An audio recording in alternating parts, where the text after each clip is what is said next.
ஜெர்மனியிலே ராஜாக்கள் அரசாண்ட ஒரு நேரம், ஜெர்மனியில் உள்ள ஒரு இளவரசன் இங்கிலாந்தில் உள்ள பக்கிங்ஹாம் பேலஸில் உள்ள ஒரு இளவரசனோடு அன்பாயிருந்தான்.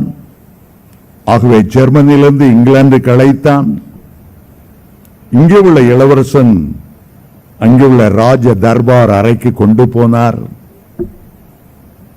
13ஆம் நூற்றாண்டிலிருந்து இங்கிலாந்தில் அரசாண்ட எல்லா ராஜாக்களுடைய படங்கள்,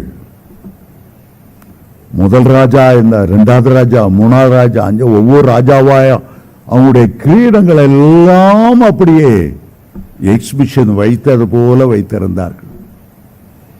ஜெர்மானிய இளவரசன் ஒவ்வொன்றையும் பார்த்து கொண்டே வந்தான். கடைசியில் அங்கு ஒரு சின்ன ஆல்டர் இருந்தது.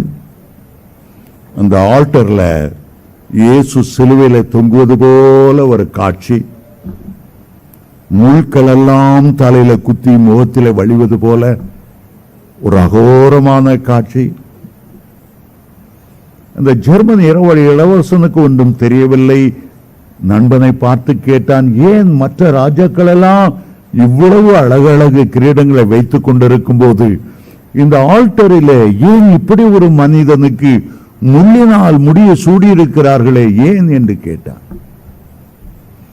இங்கிலாந்து இளவரசன் சொன்னான், எங்களுடைய நாடு இவ்வளவு சீரும் சிறப்புமாய் உலகத்தை ஆளுவதற்கு இந்த முள்முடி சூட்டப்பட்ட கிறிஸ்துவே காரணம். சாஷ்டாங்கமாய் அவருக்கு முன்பாக விழுந்தார். எங்களுடைய ராஜாக்கள், எங்களுடைய மேன்மைக்கெல்லாம் அவர்தான் காரணம்.